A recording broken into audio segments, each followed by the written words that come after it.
भारत का गांव यदि उन्नत होगा तो भारत के गांव में ही खेती का सेक्टर अच्छा होगा। जब खेती मुनाफे की होगी तो क्यों कोई अपने लड़के को शहर भेजेगा, क्यों वो बेरोजगारों की फौज में खड़ा होगा, क्यों वो अपराध की तरफ बढ़ेगा।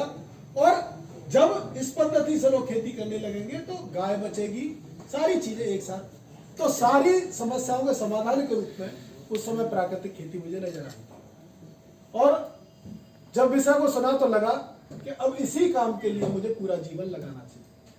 और डॉक्टर साहब क्योंकि सब चीजों के साथ आध्यात्मिक अनुभूति जोड़ रहे हैं तो मैं समझता हूं उसके बाद मेरा आनंद जीवन जीने का दुगुना हो जाएगा, कई गुना होगा। दुगुना नहीं कर रहा, कई गुना होगा, क्योंकि जो मैं सोचता हूं उसे मुझे करने का, मुझे जीने का अवसर मिले तो उससे बढ़िया आनंद का क्षण नहीं हो सकता। आप सबको मैं, हम सब लोग भाई हैं, भाई इस मायने में कि किसी के पिताजी खेती करते होंगे, किसी के दादाजी खेती करते होंगे, हम सब किसानों की संतान हैं।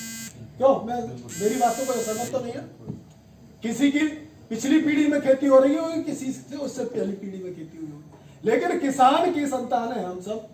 चाहे हम आज वैज्ञानिक बने हैं लेकिन हमारे पिताजी किसान रहे होंगे, पिताजी किसान नहीं रहे होंगे तो दादाजी किसान रहे होंगे। इसलिए पढ़ाई हमने किस कॉलेज में की है, किस पद्धति को सोचते हैं, लेकिन हम सबके केंद्र में एक है कि किसान का भला होना चाहिए। जिस पद्धति से किसान का भला हो वो पद्धति आगे बढ़नी चाहिए।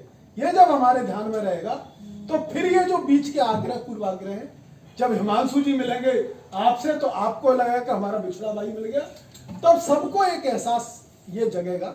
इसलिए ये जो विषय शुरू हुआ है इसमें वैज्ञानिक भी काम करेंगे, इसमें किसान भी काम करेंगे, लेकिन दोनों के बीच में भाव वही कि हम दोनों का एजेंडा एक है कि कैसे भी भारत की खेती का भला होना चाहिए और भारत की खेती को एक उचित समाधान मिले। इसलिए मैं अपने किसान भाइयों से भी कहना चाहूंगा कि हम सब मिलकर के इस काम को कर रहे हैं। इसलिए समाधान की तरफ बढ़ते हुए हो सकता है कि फार्म में काम करते समय कुछ कमियां छूटती हो तो कमियों को भी उसी तरह से बताना, उसी तरह सुधरवाना जैसे अपने खेत में सुधरवाते हैं, उसी भाव के साथ काम करना।